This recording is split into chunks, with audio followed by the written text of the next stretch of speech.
Ninguém fala sobre a estrada antiga que corta a floresta entre São Gabriel e a pequena vila de Pedra Branca. Não porque ela não exista, mas porque todos ali aprenderam, cedo ou tarde, que certas coisas só continuam dormentes enquanto não são lembradas. E naquela noite em que resolvi atravessá-la, eu ainda não sabia que algumas estradas não levam a lugares.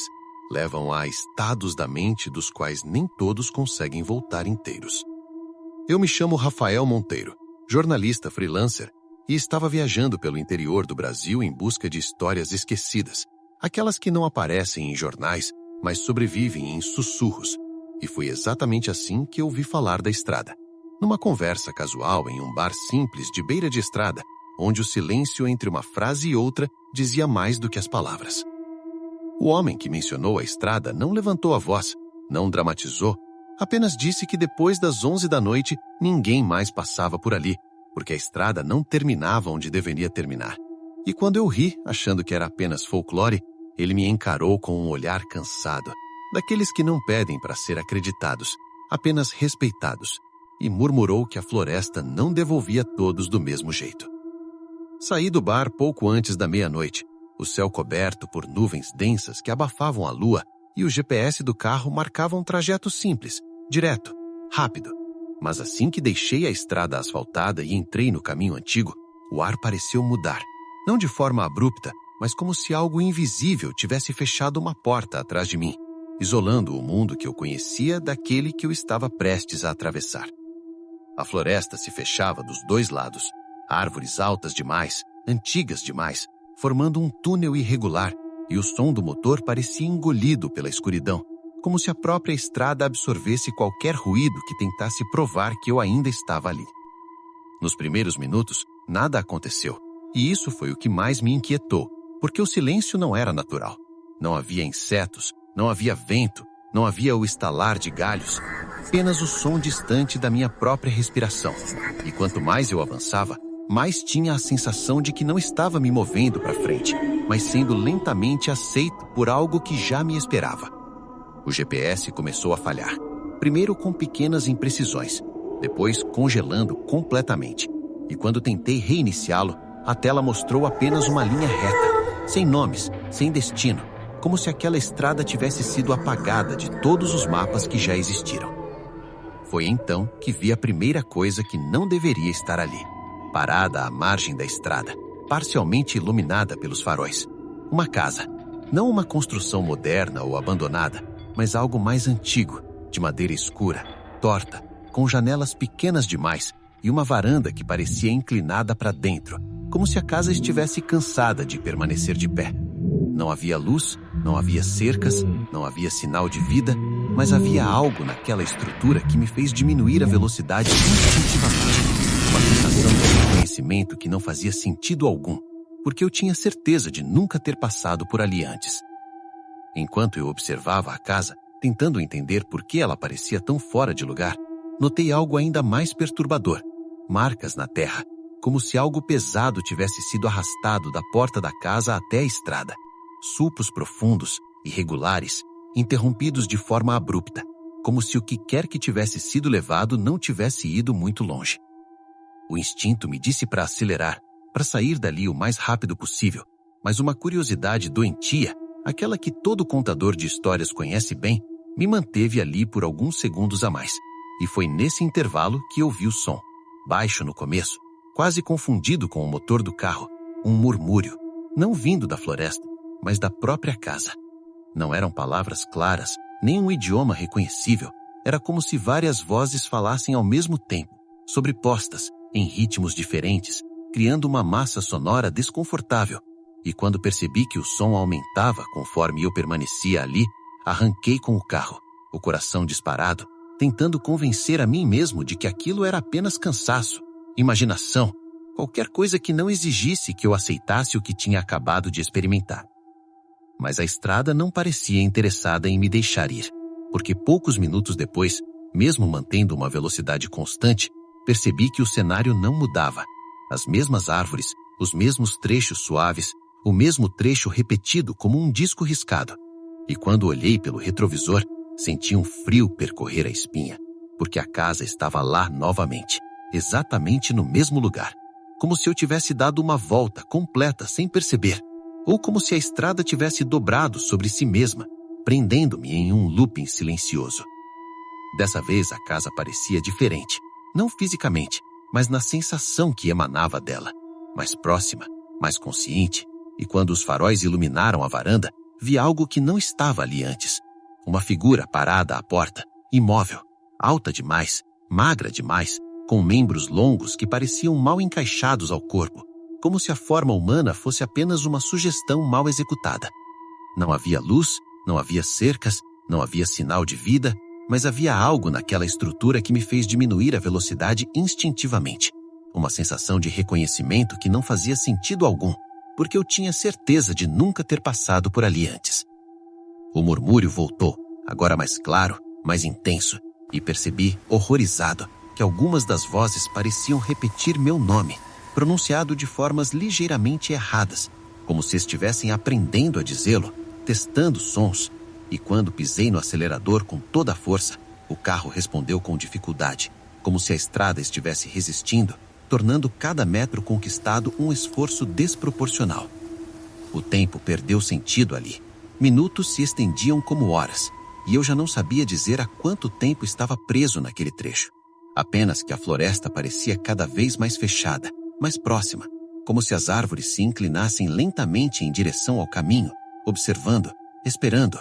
E foi nesse estado de exaustão crescente que vi algo à frente, no meio da estrada. Uma pessoa, parada, de costas, vestindo roupas antigas, sujas de terra, com o corpo imóvel demais para alguém vivo.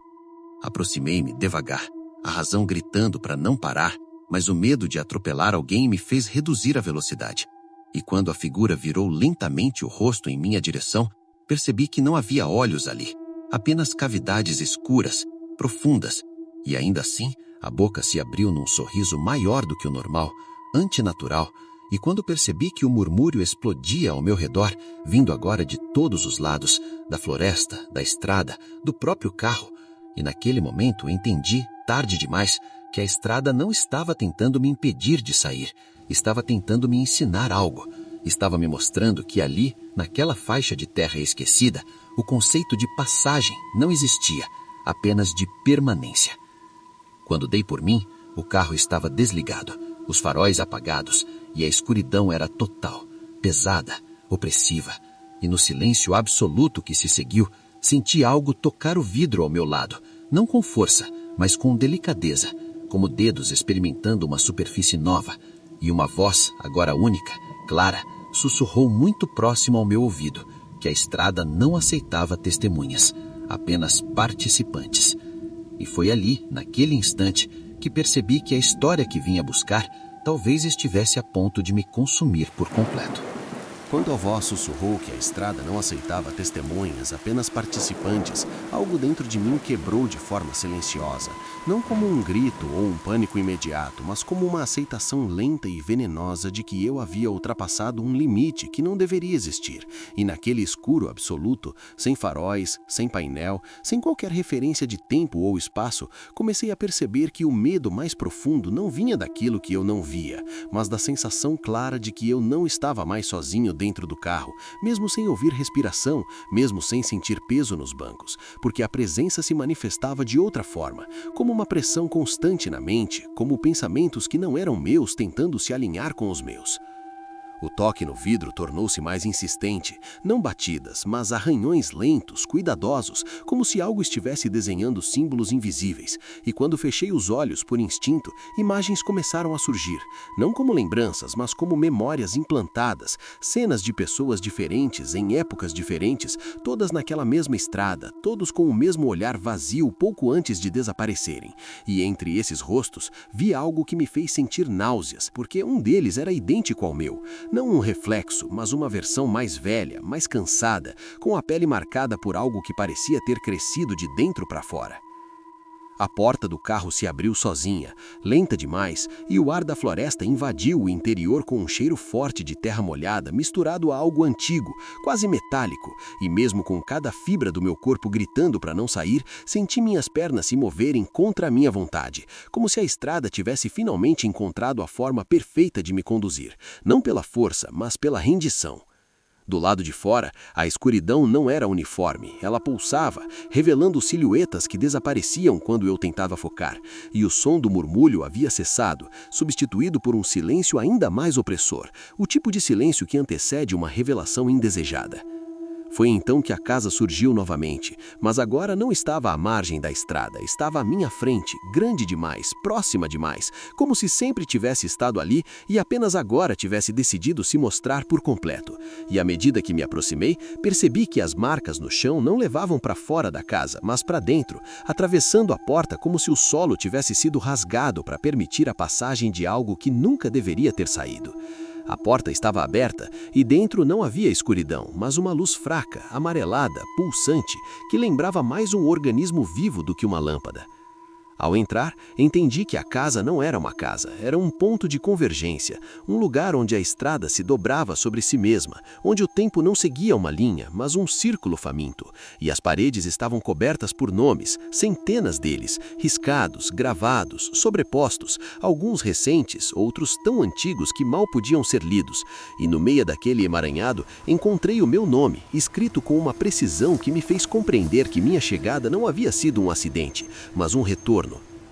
A voz voltou, não de fora, mas de dentro da minha cabeça, explicando sem emoção que Pedra Branca não era uma vila comum, que havia sido construída ao redor da estrada, não como um assentamento humano, mas como um amortecedor, uma tentativa desesperada de conter algo que já existia ali muito antes de qualquer mapa, algo que se alimentava de movimento, de passagem, de pessoas em trânsito, aquelas que não pertencem a lugar algum, e que ao longo das décadas a estrada havia aprendido a se adaptar, a escolher melhor, a chamar aqueles que carregavam histórias inacabadas, mentes abertas demais, curiosidade suficiente para atravessar o limite. Vi então o que restava dos moradores da vila, não corpos, mas ecos, presenças presas entre a floresta e a estrada, repetindo rotinas que não lembravam, condenados a manter o equilíbrio, a atrair viajantes suficientes para saciar a estrada sem permitir que ela se expandisse, e percebi, com um terror crescente, que a estrada estava mudando, ficando mais ambiciosa, aprendendo a alcançar além da floresta, além do interior, em direção a lugares onde o fluxo nunca cessava.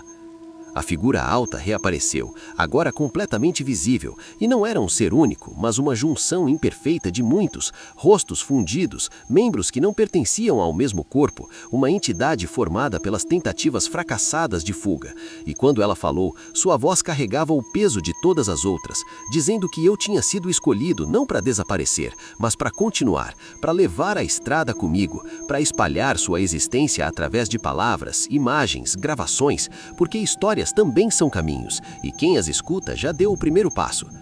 Tentei gritar, mas percebi que já estava falando, narrando, descrevendo cada detalhe, mesmo sem querer, e compreendi tarde demais que aquela história não era um aviso, era um convite disfarçado, uma forma de replicação, e quando a casa começou a se dissolver ao meu redor, transformando-se novamente na estrada, senti o asfalto sob meus pés, o carro ligado, os faróis acesos, como se nada tivesse acontecido, exceto pela certeza esmagadora de que algo havia sido deixado dentro de mim.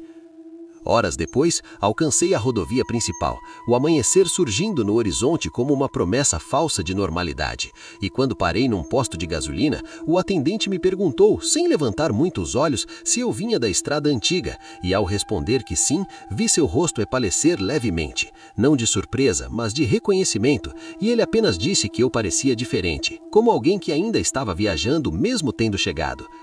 Hoje, quando escrevo isso, percebo que não consigo mais me permanecer muito tempo em um lugar, que estradas me chamam, que mapas parecem incompletos, e às vezes, tarde da noite, quando o silêncio se torna profundo demais, ouço um murmúrio familiar, testando novos nomes, novas vozes, e entendo, com uma clareza assustadora, que a estrada não cresce sozinha, ela cresce através de quem conta a história, através de quem escuta até o fim, e se você chegou até aqui, talvez já seja tarde demais para pretender que foi apenas uma história.